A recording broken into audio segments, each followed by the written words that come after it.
Hey, welcome to the Micheaux Mission, 2 Men, 1 podcast, every black film ever made. My name is Len, aka the Bat Tribble. And as always, I'm joined in this lovely StreamYard by my partner. Hey, this is Vincent Williams. Tonight, ladies and gentlemen, we are continuing our appreciation of African American music in Black Music Month. And tonight, we are reviewing from 1977, Scott Joplin, a Motown production directed by Jeremy Kagan, based on the life of the American composer and pianist Scott Joplin, and starring 70s heartthrob Billy Dee Williams, Margaret Avery, Clifton Davis, and Art Carney. Vincent's selection for tonight's stop on the Micheaux Mission, this very special stop that is streaming on Facebook and YouTube on a Wednesday evening. What's up, Vince? How you doing, my brother? I'm all right. How are you, sir? Good to see you again. Yeah, it's good to see you. I am doing very well. I was up to all hours of the night editing our episode from yesterday. Okay. Last week in podcast time when we reviewed Outcast. I was up all evening, and I'm looking forward to recording tonight's show and not having to edit it immediately. So yes. Let it sit and marinate. Let it marinate. Yes, I'm going to let it marinate. And shout out to everyone who's taken the time to join us tonight on our very special evening. Miss Makiba. Hey, Miss Makiba. Hey. Hey. Robert Monroe Jr., Deborah Battle. Hello, everyone. How are you doing? What's going on, folks? What's going on? Thanks for joining us. Thank you. Hey, Vince.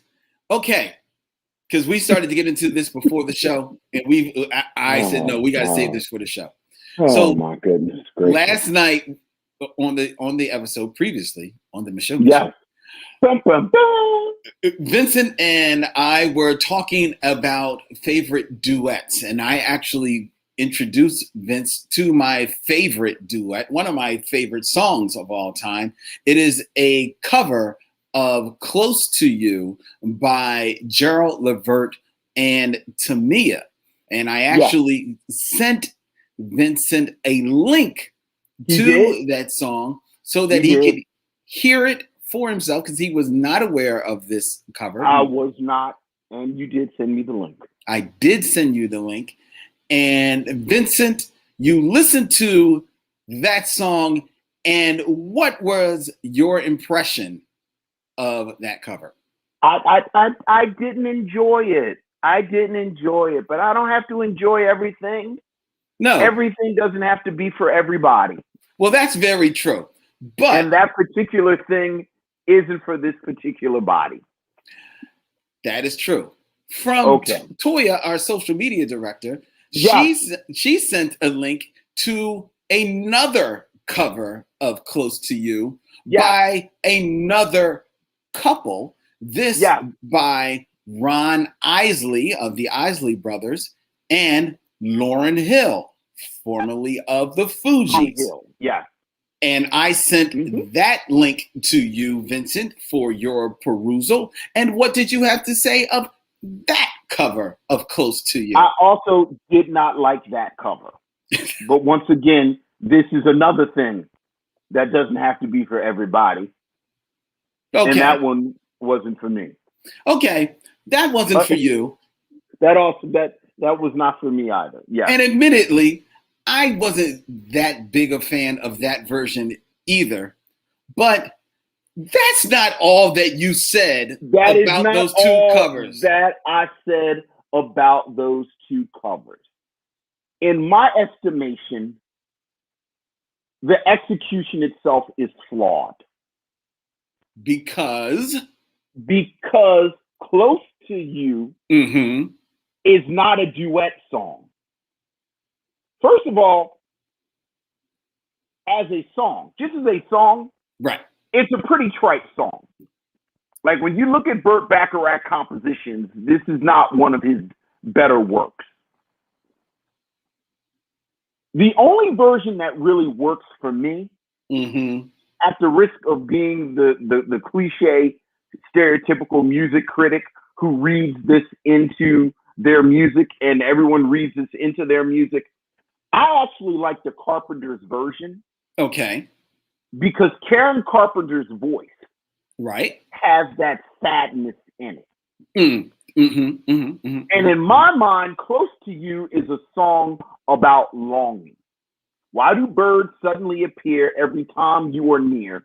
Just like me, they long to be close to you. Right. They long to be close to you. Yes, yes. I'm not actually close to you. Like, I want to be close to you. This whole song is about someone singing about wanting to be close to this other person.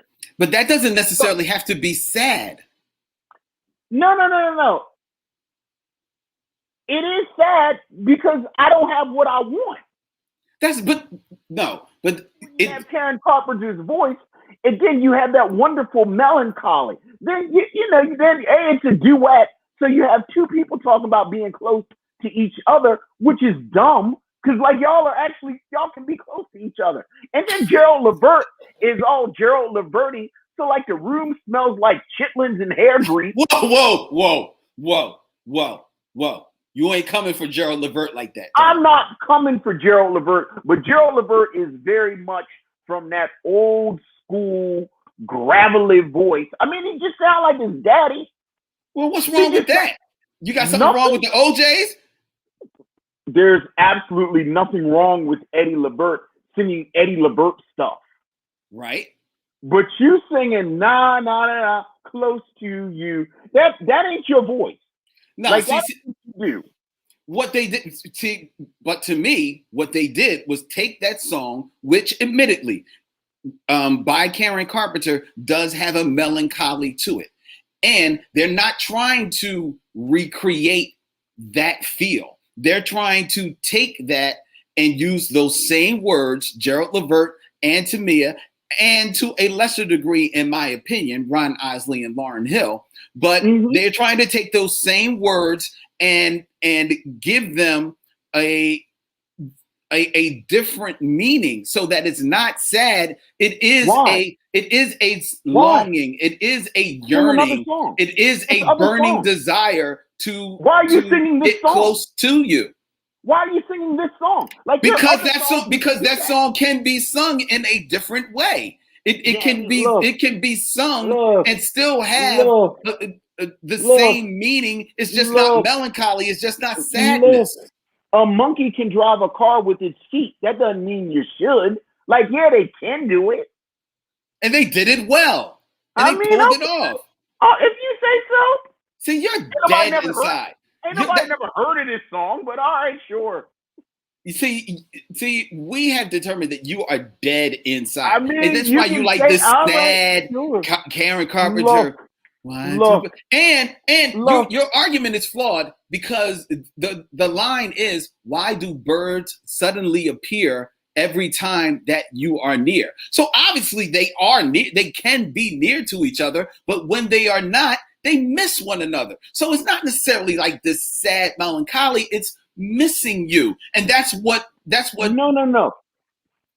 What? She sees the birds appear. They long to be close to you. I long to be close to you, but obviously I'm not close to you that much. Because I'm singing a whole song about it. Well, first of all, that doesn't mean you're not next to him that much.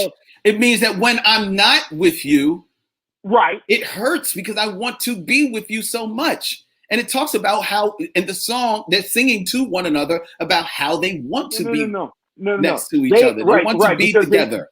They created a duet where there was no duet before. Yeah, and they make it work.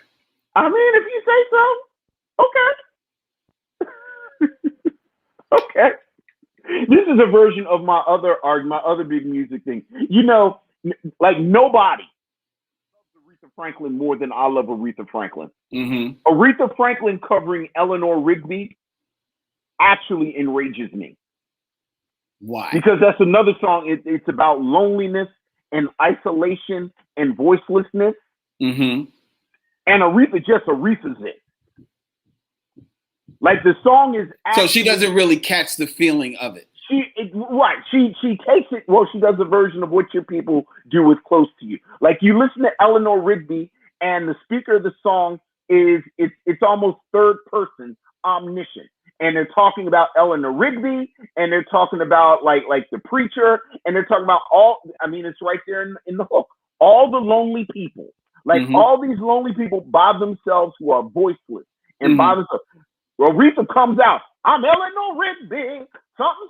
It's like, whoa. Eleanor Rigby doesn't have a voice. Okay, that's so that's the whole point of the song. Now you can argue, well, she made it her own. She made it work. And certainly people have argued it. I don't like it. No, see, I understand. And see, I'm with you because in there, she's just singing the song and not really paying attention to the lyrics and what she is singing. I argue that in the Close to You redo by Gerald Levert and Tamia, they are paying attention to the song, to the song, are paying attention to the lyrics and truly giving it a different feel. I argue that it is not the same thing. You just made the exact same argument that people make about Aretha Franklin's Eleanor Rigby. But they're wrong. But I agree. Wrong. I agree with you. I agree with you that they're wrong in that. Yes. But because you like yours, so you don't agree with that one. No, it's not. It's not because I like mine. It's because I can see where she is not getting she is not capturing any semblance of what the words are saying, right? So I can see that she's basically just, singing the song. She's just Aretha singing the song. I can see that. I can see your point about that, right? I don't think that applies to this. There are other remakes where that does apply. I don't think it applies to this. I'm sorry. All right. No. All right. And in this, you are wrong. Blue Girl 718 says that Aretha did some strange covers over the years. I think Aretha's thing was she was just punking everybody. Like Aretha was just like, I can do whatever you do better than you. Well, I think it, or, and this may be blasphemy, is this Aretha's version of, oh sure, I can sing anything and make it a hit, akin to Sammy Davis Jr. doing a whole album of trying to make hits out of TV. I think it's a little different with Aretha. Is it? I ain't gonna let you disrespect the queen now. Is it? I'm just saying. I'm just saying. Sammy Davis Jr. remade the Jeffersons theme song. He remade All in the Family theme song. He thought he was onto something. My favorite thing. My favorite thing is him doing the theme to Shaft and changing the words because I'm not quite sure he'd ever seen Shaft. Oh, someone told him about Shaft. And then that's right, he did. The Shaft, and it doesn't sound. And he changes the lyrics. It's like, Sammy Davis Jr., did you actually see Shaft, or did someone tell you about Shaft? Mm-hmm. Mm-hmm. Well, the problem. Anyway, look, I'm not trying to piss in your cornflakes. That's your jam. You like your jam. Look, you enjoy it. Yes, please don't piss in my cornflakes. Yeah, I'm gonna go somewhere and drink some dark liquor and listen to Karen Carpenter's song of longing and sadness. Well, that's what you do when you listen to Karen Carpenter. You listen to drink some dark liquor and you feel sad. Right. You ever listen to the Carpenters' Christmas album? No. Boy, that's like stabbing your eyes out. I know. No, I don't. Why would I listen to the Carpenters' Christmas album? Temptations Christmas, Carpenter's Christmas. You know who else has a really depressing Christmas album? William Shatner. Charles. No. Ray Charles's Christmas album is just really sad. I don't think I've ever heard Ray Charles. It's really sad. It's like, my God, who wants to hear this? Really? Like, does he sing like the classics? There are some classics, but then a lot of it's just really bluesy and sad. Well, wait a minute. I heard Ray Charles sing Rudolph the Red-Nosed Reindeer, and it was pretty funky. Okay, maybe it was from a different album. Yeah, maybe. I mean, he made 37,000 albums. That's true. That's very true. That's very true. No, I'm not going to listen to Karen Carpenter. She had a nice voice, but I'm not. You got to be in the mood. Yeah. You got to be in the mood. Yeah. You know. It's a weird. It's funny because it speaks to what we'll talk about a little later with the movie. It's a weird. It's a weird contrast because she has kind of like that light, airy, kind of white pop voice, that like 70s almost Brady Bunch voice, but then it's that darkness right there. Yeah, yeah. So it really is like, they would play her with like Olivia Newton-John and stuff, or the Partridge Family, but it was like right there, like even before you knew about her personal issues. You could tell, like, there's something else going on here. Yeah. Like I say about people now, like if I was an adult in 1975, I would have like had an afro and I'd have been sitting somewhere and like the Carpenters would have come on and I would have said, somebody need to check on her.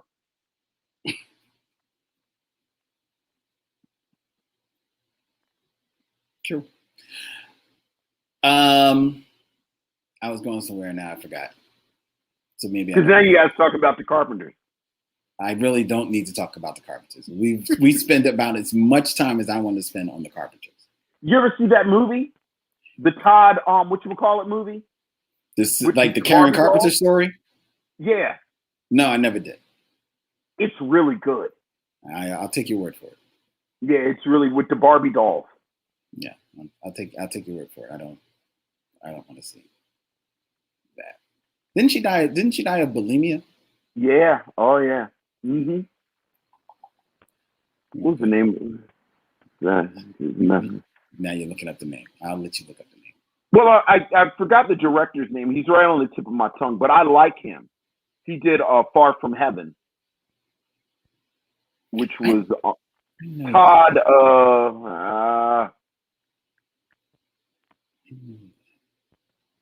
Far From Heaven. Todd Haynes. Mm. Yeah, Superstar, the Karen Carpenter story with that he made with Barbie dolls back in '89. Wow. It's really good. I just told you the whole thing.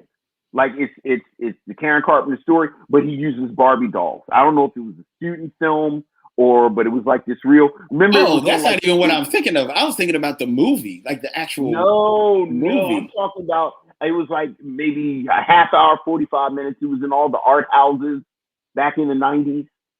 Oh, well, maybe I will check that out. Yeah, Todd Haynes.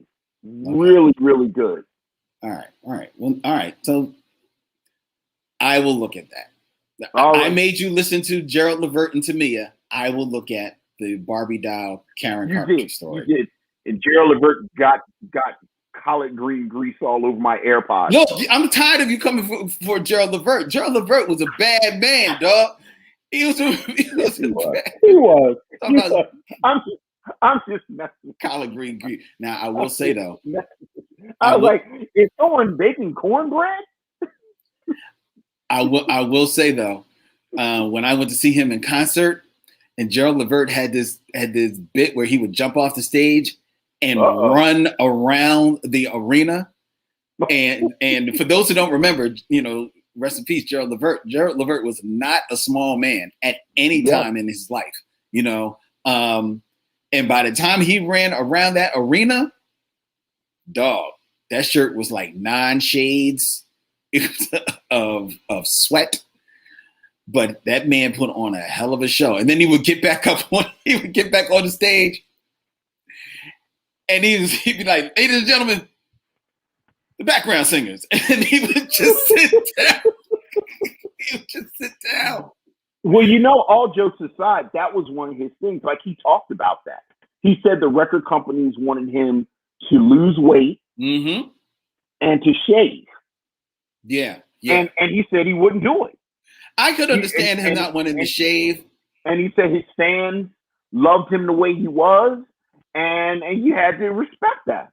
You got to respect that, and I feel him on the shaving thing, but the weight, like, dog, man, like, that's just a matter of, especially the way that you're living your life, you've got to get your situation in shape, man.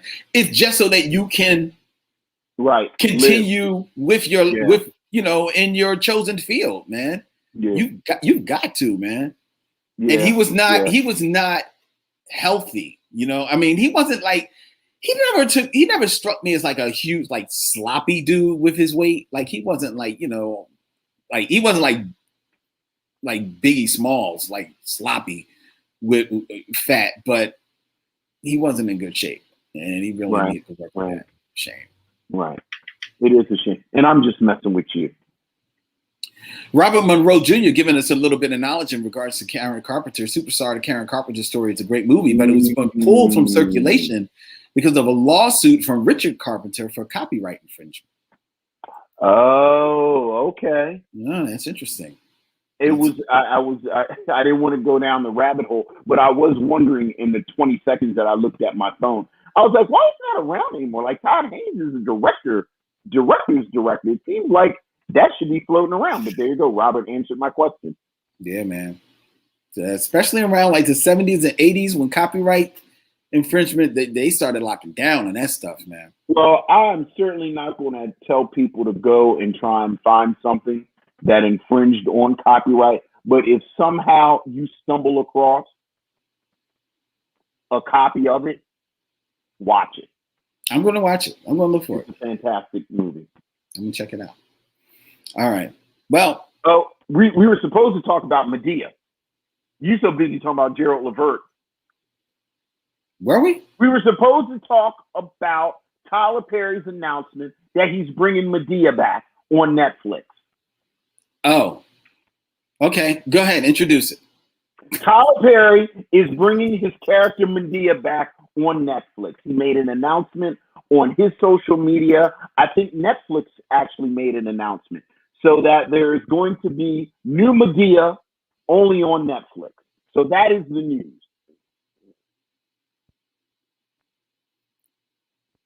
Hooray! I'm actually happy. I'm happy for his fan base. I'm happy for, you know what I was thinking about? I think I may be at peace with Medea or rather more at peace with Medea in 2021 than I've ever been. Why? Because I think my main argument about Medea was how it was representative of basically Black art. Like that's all we had for a minute was Medea. And the argument always was if there was a variety of images, a variety of examples of Black art, Medea wouldn't be so bad. And I do think that we're in a moment where there are so many Black creatives and there are so many Black stories and there's so much Black art that, look, people like Medea. Let them have Medea. Medea's not bothering anybody. I don't have a problem with him returning Medea to Netflix and bringing it back and whatever shenanigans he has to do story-wise to make it happen, even if he cares. He really all he has to do is just say, like, psych, I'm here, and everybody will show up. I have absolutely no problem with him doing that. My biggest problem with Tyler Perry has been, I don't know what to believe about the stories about some of his practices at his studio as far as working with unions and stuff like that. I don't know what to believe with that. So I put that to the side. I don't know. But what I can say is that looking in the product that he does outside of Medea, I see little to no growth in the artistry or in the craft of telling a story, whether or not it be for film or whether or not it be for television. Everything seems to be all about the lowest common denominator as far as the audience you try to reach, and when it is done with, you know, a hint of sophistication, even that is fumbled. And to be as long in the game as he has been, to see what I actually see as a little bit of a backslide in the quality of his work, I think is that's where I pulled a man's card. I'm like, yo, there are ways around this. You do not have to be the only voice in the room. You can listen to other creatives. There are you have at your disposal a studio and a operation, a mechanism, a production line that can take creatives' work and make it sing. And these creatives can, if you want to, work in tandem with you to make your stuff that much better. And I just see a man that is totally tunnel vision, all about just, you know, his vision, his way. And you can say that his way got him to where he is now. That is true. But I also think that his way is slowly, the worm is turning, or the world is turning, whatever that phrase is. And he is being met with diminishing returns on his production. And I think he could have had that off, but I think he just refuses to do so. Yeah, I think he has a work ethic and a strategy that, as you said, has worked for him.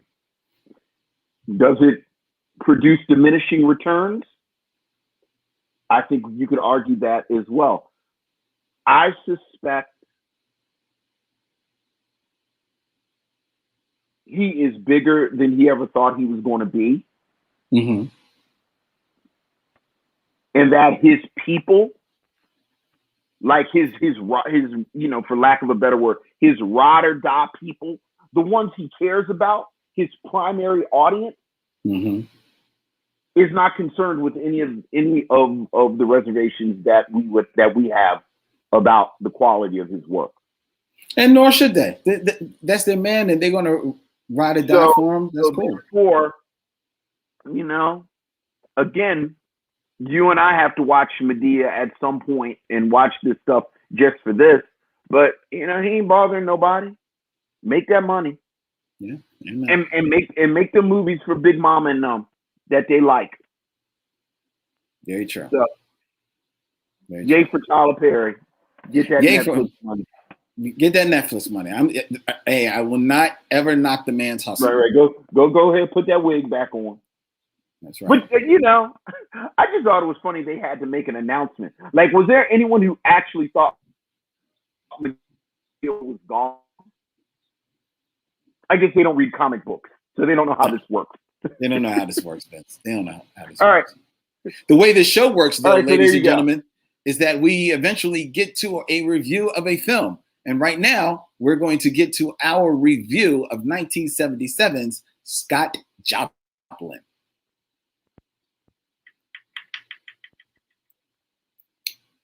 And I don't want to do trailer talk, unless there's something you want to talk about. No, I'm good. Listen, let's go. Me and take a sip of water. We I'm hungry, so I'm trying to get through this so I can go eat. All right, let's go. I just bought my cheddar and barbecue chips. I'll make myself a couple of turkey burgers. It'll be good. Oh, that's a fine dinner. Worked for me. I was going to make some broccoli, but I'm like, nope. Hey, make some broccoli. I had a whole pot of spinach yesterday. I'm gonna eat. That was yesterday. You're supposed to eat vegetables every day. Well, I'm gonna eat the broccoli. You just finished talking about Gerald Levert. Look, I eat very well. I do good. Eat some broccoli with your old ass. Eat some broccoli. I'll eat the broccoli tomorrow.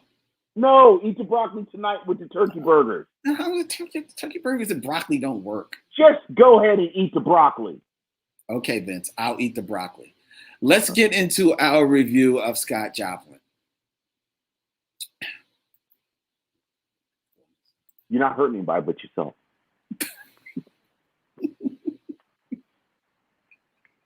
Go ahead, introduce the movie.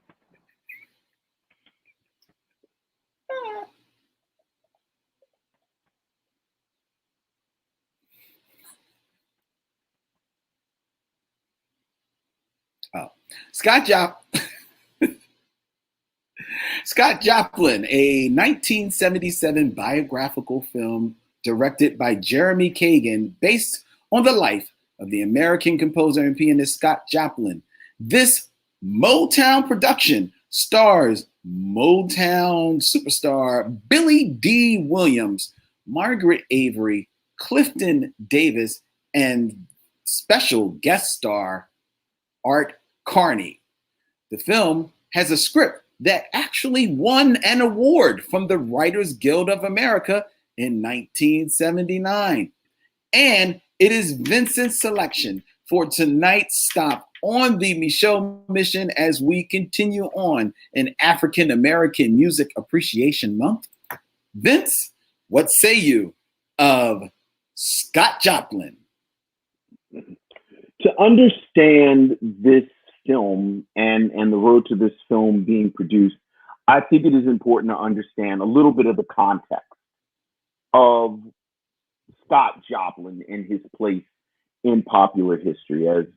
As many of us know, in 2021, Scott Joplin was the father of ragtime music in the late 19th century, early 20th century, most famous for the maple leaf rag. And many of us know it, even if you don't know it. If you hear that song,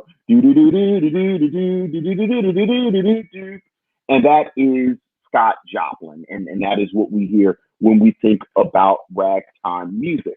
And many music scholars say that ragtime is sort of the predecessor of swing music and jazz music and other types of popular music, so that when we say Scott Joplin is the father of ragtime, what we're really saying is that Scott Joplin is the father of American music, frankly, just American popular music. But Scott Joplin, as a figure that people knew, had faded away from the general populace and what people knew about him. He died in 1917. He died penniless. Like I said, music scholars sort of knew about him. Music folks sort of knew about him. But no one really knew who Scott Joplin was. And much like we talked about last week when we discussed the internet and our access to this footage and to all of this knowledge, if you will, this is something relatively new. So that if you went away, you went away. So that for decades, Scott Joplin was something that, unless you were a music historian or again, deep up into jazz, you had no idea who Scott Joplin was. 1974, something very important happened, and that was the release of a film called The Sting. Yes. Which was this phenomenal hit, this huge hit starring Robert Redford. Great movie. And for the reason we're talking about is that it was set in the early part of the 20th century, and they utilized some of Scott Joplin's music.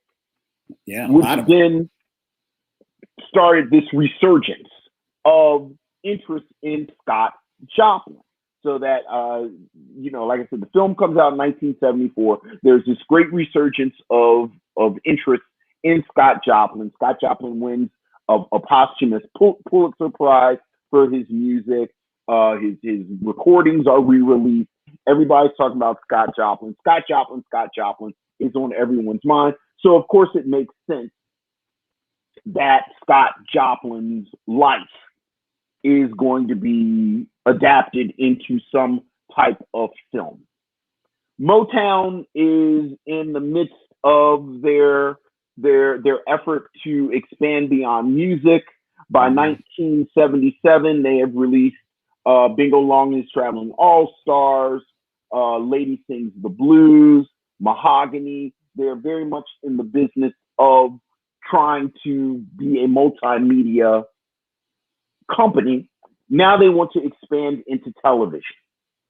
And Motown says, basically, we're going to make a television miniseries, basically, about Scott Joplin's story. And they partner with Universal, and they make this product that the plan is to put it on television.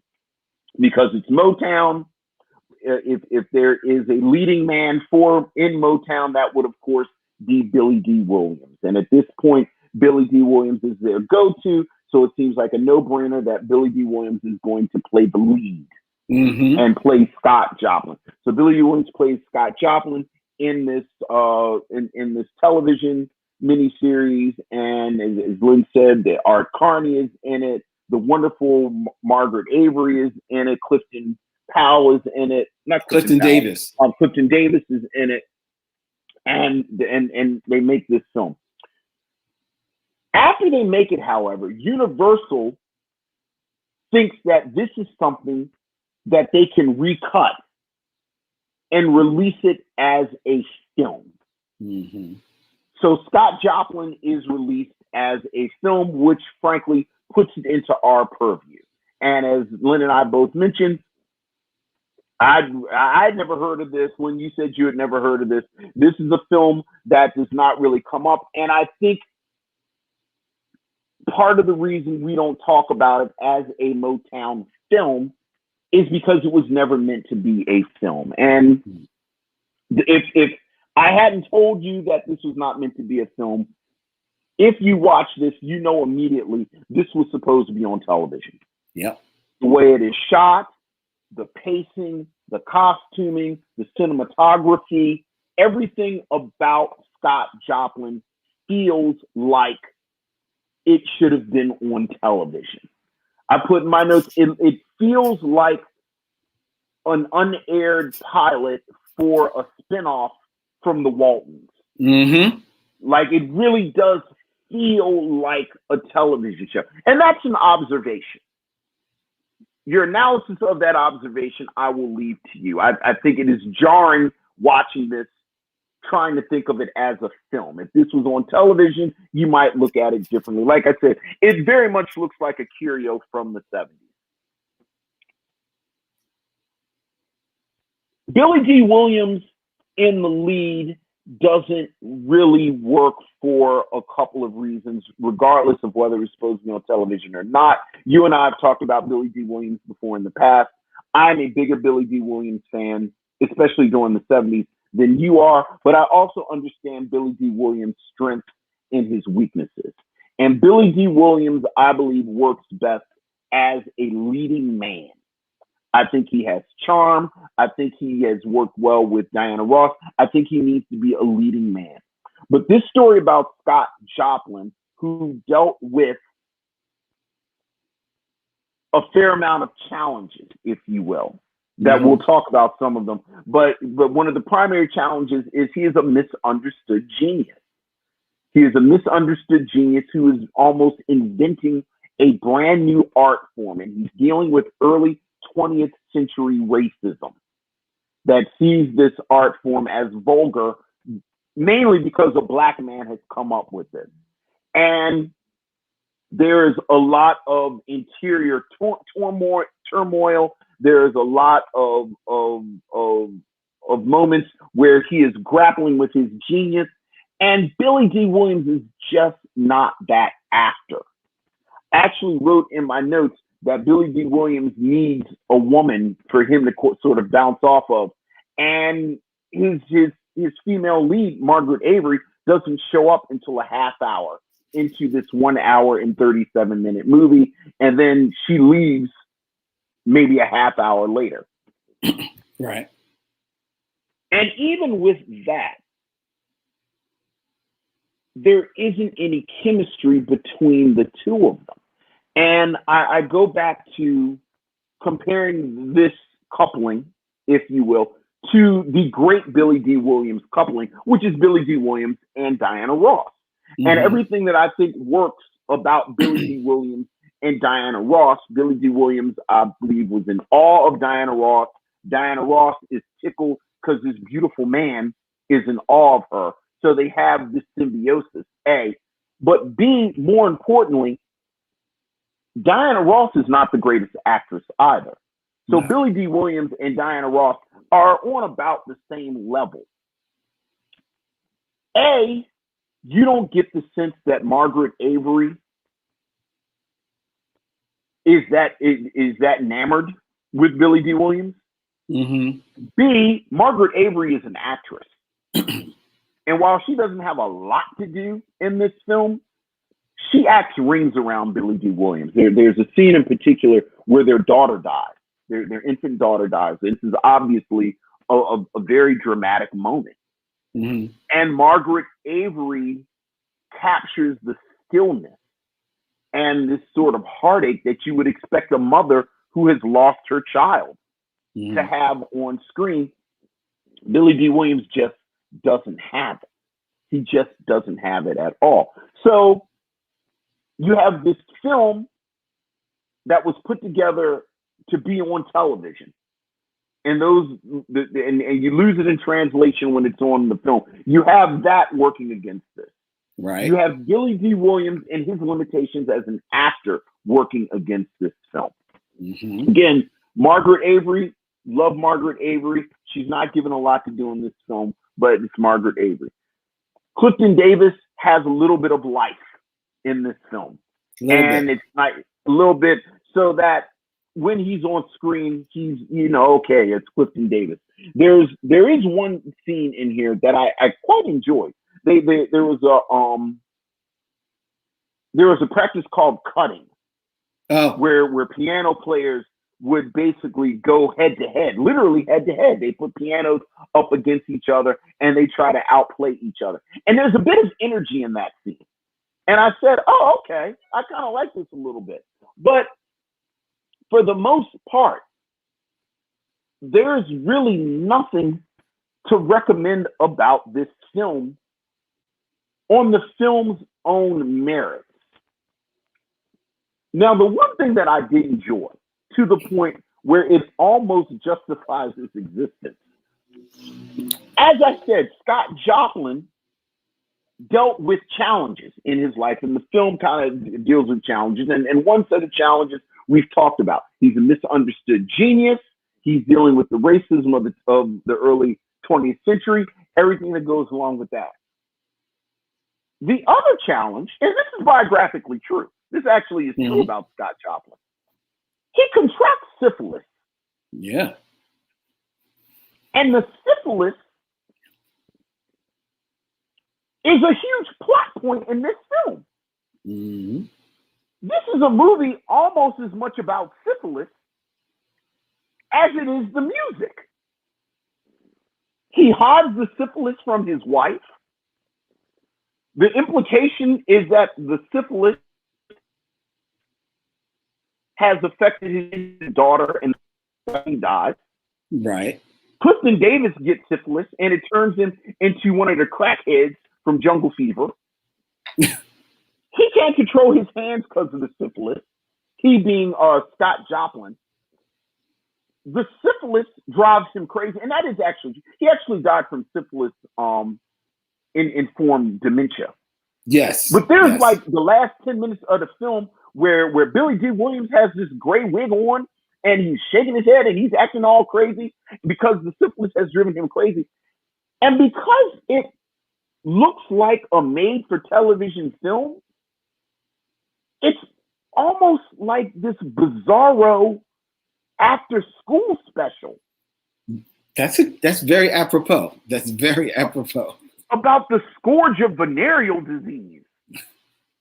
and how it can get you off of life's track. Now, that's the kind of bizarre banana stuff that appeals to me. Mm-hmm. Whether or not that's enough to justify the film is I'll leave that to you, dear missionary. But I will leave it there that the most interesting thing about the Scott Joplin film is the emphasis on the effects of syphilis. And yet, as effective as syphilis is in stifling all of the dreams of Billy Dee Williams, as well as Clifton Davis, who was also a pianist in this movie, it has zero effect on their conch, because even through the ravages of sin, their conch is laid to the side, pressed to impress. It don't matter if they getting up out of the bed, sweaty and coughing, or if Clifton Davis is crooked leg across the street with his hands all bent up. His curl is freshly dipped at all times. So syphilis, hey, you can do what you want to do, but you ain't gonna mess up my do. All right? All day in this movie. All right? That's obviously where the most of the budget went, because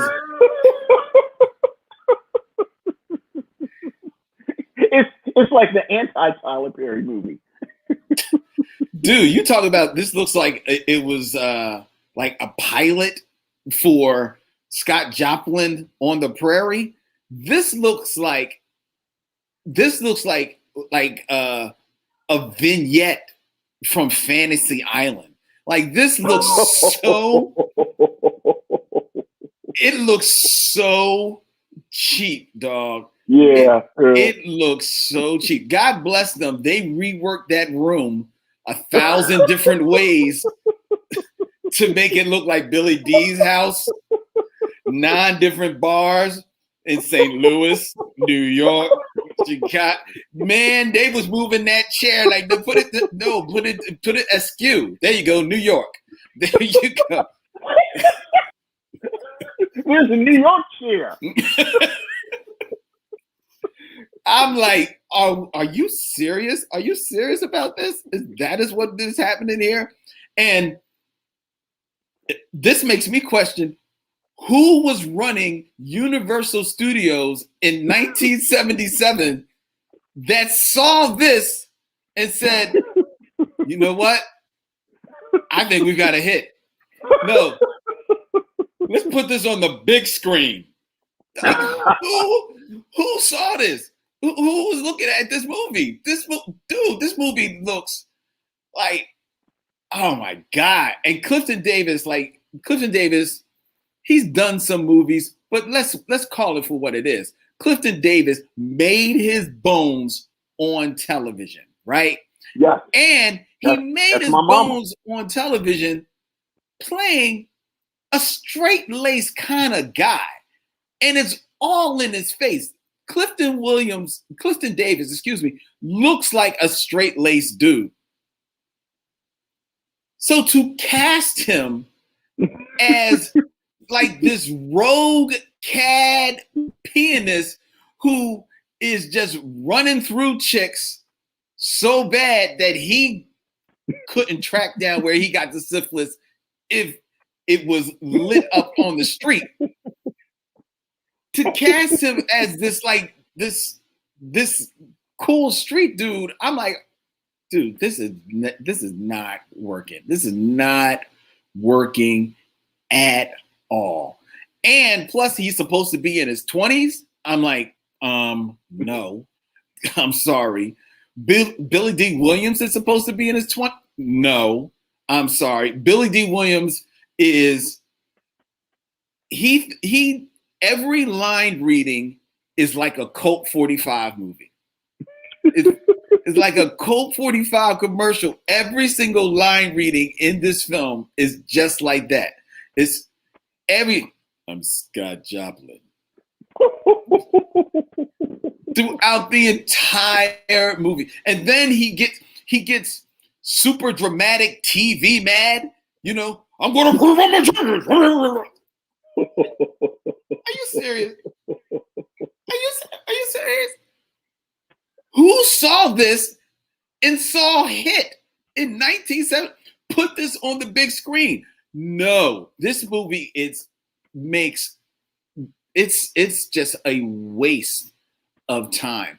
And I was going to say that, Art Carney, I'm a huge Art Carney fan. Art Carney made his bones in movies in the 50s and 60s, and of course in the 50s as Ed Norton in The Honeymooners. He's the immortal Art Carney, and then into his senior age, Art Carney was a working actor. He was doing work. He was a name. He is the name in this movie. Art Carney is in another movie. He is. I think he realizes this is a TV thing, so I'm gonna turn it up to about a good 7. Art Carney at a 7 is good enough for this side of Fantasy Island. So he's good, right? But this movie really made me, because like you said, I already know what I'm getting from Billy Dee Williams, right? Right. Billy Dee Williams, good-looking dude, has a bit of a presence to him, but outside of that, I don't think much of him as an actor, right? Never have, and I've not been given any evidence to think differently. Clifton Davis, if he stays in his lane, okay. Here, he's out of his lane, oops, it's a trip. But, it's whatever. He's trying. He's TV. He's affordable for Motown. Let's keep it moving. But this movie made me think differently about Margaret Avery. Because, like you, for the most part, I have a genuinely good feeling about Margaret Avery. Mm-hmm. But as she has come up a few times on the mission,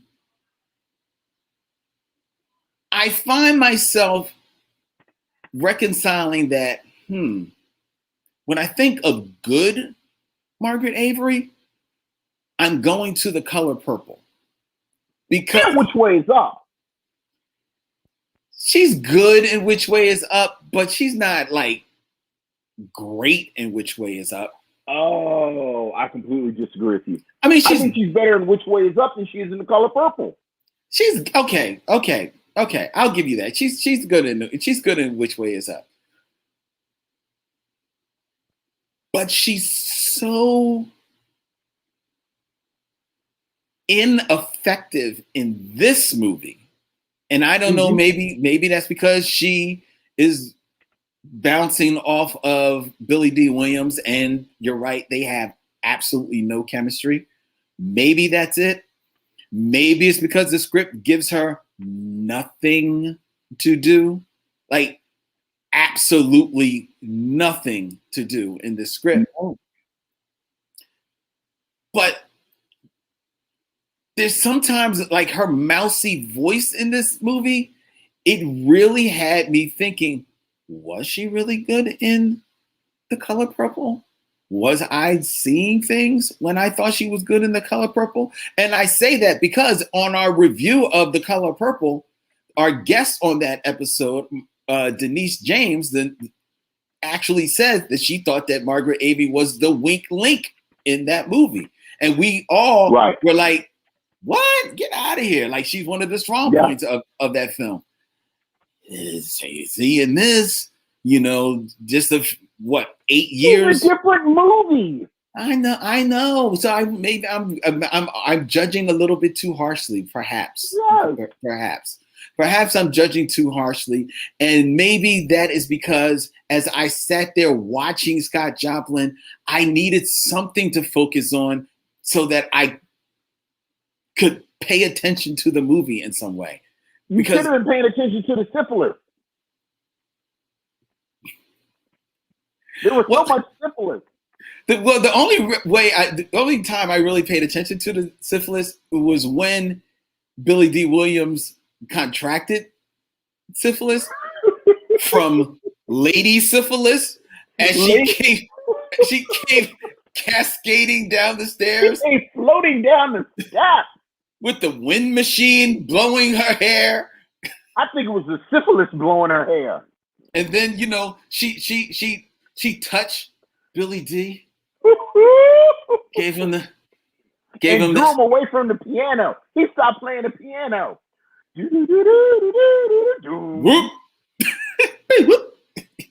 And then she transported him upstairs. And then he had the syphilis. To Philadelphia. Yep. I'm telling you, when it went off, I kept waiting for Billy Dee Williams to walk out on screen. And like, you know how a chair is sitting in the middle of like the stage, like take the chair, and he turning around. Because that's how you knew he was serious. Mm-hmm. And he sit on the chair backwards and, hello, kids, let me rap to you for a second. Oh, no, wait a minute. Yeah, you got to go. It's like, hi, I'm Billy Dee Williams. Billy Dee Williams. You just saw me portray Scott Joplin.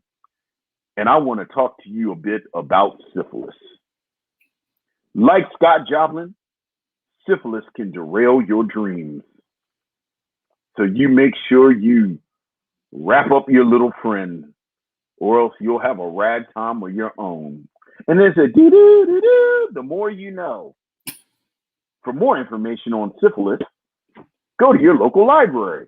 Well, first of all, it starts with Billy Dee Williams walking to the chair and the announcer, ladies and gentlemen, Mr. Billy Dee Williams for syphilis.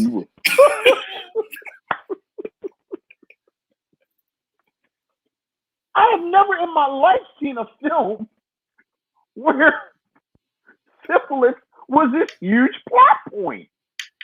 Miss Makiba says, we are refusing to call Billy Dee by his character's name. No, you're right, because no, this was not Scott Joplin up on this screen. I was about to say, Billy Dee Williams doesn't actually become another person. He does not. Like, he's Billy Dee Williams in everything. Pretty much. Yeah. And the shame of it is, it's like, this is the one representation that we have of Scott Joplin's life. Right. You know? And there's an argument to be made of how really truly dramatic his life story is, but it is dramatic when you think about, you know, like you said, what this disease did do to him, not let alone what it did to his career, but what it did to his family, right? Sure. So there definitely is a story. There is something to be mined from there. But this is the only representation we have of that. Look, I'm joking about the syphilis. There's a sentence you don't hear that often. Because in my mind, so much more is interesting about his musical career. Mm-hmm. Like, I understand his private life and how he died. But again, the man invented popular music. Like, the man basically invented American music. Like, it all kind of comes from him. Mm-hmm. And even the concept of his wanting to make different types of music, I thought was really fascinating. That whole thing with him, and it kind of set the parallel with Philip Sousa, the March guy. Right. Like, it really was this tension about how are we going to define ourselves as a culture. Yeah, and I also thought that there was something to be mined, and I don't know how much because I don't know the real story, but I thought that there was something to be mined when Clifton Davis' character returns after Scott Joplin, Billy Dee Williams, has made a name for himself, and Billy Dee Williams is upset because all of the black pianists out there are pretty much just freestyling with his music. Right. Well, they're basically improvising. Right. And at one point, Art Carney's character says, Black artists are good at improvising, but not at writing. And there's that bit about being a composer and what does that look like? Right. Yeah. So I thought there was something like there's things to be mined here. Something there for a movie, yeah. Yeah. It just seemed like a weird direction to go in to focus so much of the story on that. Well, it does, but if you're thinking that, you got to remember the origin of this is the miniseries, right? So you've got to think of that last act of the film, which is when the syphilis subplot comes home. Really, you've got to think of that as your finale of the miniseries. You know, this is the coda to get us out of this story. Remember in 1977, you know, Motown wants to do a miniseries. The miniseries is still a new thing in 77. Sure. You know, now, mind you, miniseries are such a new thing that they're usually prestige projects that you're going to throw a lot of money behind, AKA, you know, the Thornbirds or Roots, something like that. Right, of course. But Motown, Motown, who has never found a corner that they couldn't cut in half in fourths if they could, they threw absolutely no money at this. Yeah. It's pretty low budget. It's pretty low budget, and I think it's reflected in a couple of different aspects of this production. You know, you were joking about the set and the costumes too, frankly, but the script as well. Yeah, it's just the script as well. It's not good. So again, you understand. Oh, okay, all right. Yes, Miss Makiba hit us up in the chat that the noted Afrofuturistic author Tananarive Due, always have to take my time with her name. Her book Joplin's Ghost includes fascinating details from Scott Joplin's life. It's interesting that she went there because I found myself while watching this film, not caring a lick about the movie, but thinking that the story of Scott Joplin and his music and then his life, I think, is ripe for exploration in some type of Afrofuturistic way, i.e. Lovecraft country, or even if, akin to The Watchmen. You know, I was thinking just that thing while I was watching, and it's cool to see that there actually is a book out there that probably does play around with that. That'd be cool. That'd be cool to check out. I'll have to check that out. That's dope. So, Vincent, would you recommend that the missionaries watch Scott Joplin? I would not. I would not. I think it's an interesting curio to know about. Like, it's funny. I was looking at the list of Motown movies, and I believe that Thank God It's Friday and The Wiz come out after this. And then the final, then the real, and then there was another film that I'd never heard of. It's weird. I had them.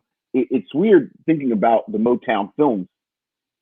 There was a film called Big Time that came out before. So it's Thank God It's Friday, The Wiz. There's another film that I just forgot the name of, and it's the only Motown film that didn't center on Black people. And then there's The Last Dragon.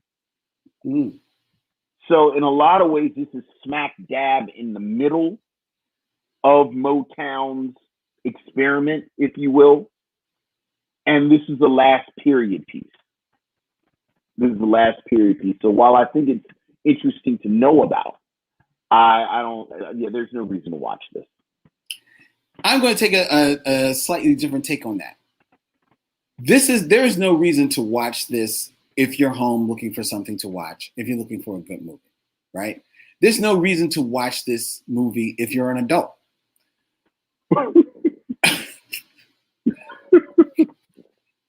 But as you mentioned, a curio, and as the only representation that we have of this artist's life in some type of film, I think this might be an interesting film to show to elementary school as an introduction. A lot of prostitutes and syphilis. Well, I mean, there's a disease called syphilis that there's not any direct correlation in this film to them saying that it came from a prostitute. There are allusions that he could have got it from a public toilet. Could have got it from the public. Who knows that when the lady did this, she hadn't washed her hands. Hadn't washed her hands. He was drinking a soda after somebody and got the syphilis. You don't know. The bar didn't look clean. The bar didn't look clean. It was the same bar in every scene. We don't know. He's playing the piano after people. People just playing the piano willy-nilly. There was no hand sanitizer. No hand sanitizer anywhere. No. This is how plagues start. It's just how it happens. I mean, all right. So you show it to the kids, and mind you, I'm not saying 2nd and 3rd grade, but like 6th, 7th, 8th grade. I mean, I could see it as being a way into at least knowing about the man's life. Sure. Okay, I agree with you. I'll say 9th grade. Yeah, maybe 9th grade. 9th grade. Miss McKeever says, "You got that nasty woman's disease." Got that nasty woman's disease. Oh my goodness! Did he give the syphilis to Margaret Avery, and then she went over to the Color Purple, and that's why they said she had it? Oh, remember, that's what they said about Shug Avery. They said Shug Avery had that nasty woman's disease. Wow, Vince. Wow, Vince. That's exactly what happened. So, are you telling me that the Color Purple is a sequel to Scott Joplin? Scott Joplin.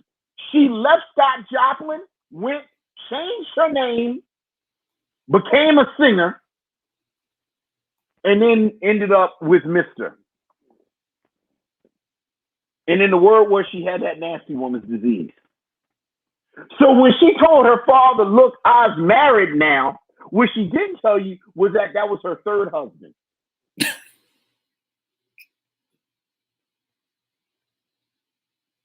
See, now it's much more interesting as a prequel to The Color Purple.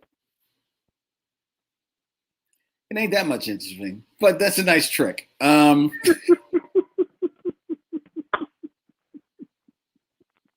That'll be the headcanon for us. That is in your headcanon, Scott Joplin. That's why she was drunk at the beginning. Because she was trying to drink her pain away. Before we tell you what we're going to be watching next week, ladies and gentlemen. That was more interesting than this whole movie. What? Touché. Before we tell you what we're going to be watching next week, ladies and gentlemen, I invite you to hit us up on email. Email us at the Micheaux Mission at gmail.com. Share with us all your thoughts and concerns. Let us know. We're going to be doing a binge lounge in the last week of June. So let us know if there's anything you want us to cover on the binge lounge. Write us. Let us know. Or you can hit us up on all the social media, Instagram, Facebook, Twitter. Subscribe on YouTube at Micheaux Mission. Two Men, One Podcast, every Black film ever made. MicheauxMission.com, our reworked and revised and sexy looking website where you can hit swag and check out all of the cool designs and gift items that we have available for you by way of our good friends at TeePublic. And the Micheaux Mission is a proud member of The Podglomerate, curated podcast for your earbuds. Go to thepodglomerate.com to check out all that they have there. All right. Okie dokie. Next week. Now, if you're watching this when we're streaming it on Wednesday, we won't be streaming next week. This show will be available as a podcast next week. Vince is going to be on vacation and I'm going to be asleep. But the following week, Vincent and I will be returning live in person. No, we won't. We won't be live in person. That's right. We won't be, because we realize if we have a guest and it'll be easier to do it virtually. Well, Vince and I will be returning live on Tuesday, June 22nd, and we are going to be bringing Toya Haynes of the First Time I Heard podcast along with us to review House Party 2. The housening.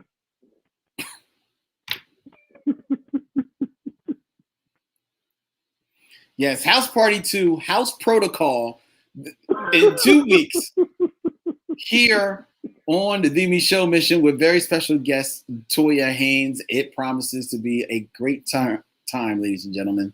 Absolutely. Until then, he's Vincent, I'm Len, and in parting, we say, we'll see you when it's time to meet again.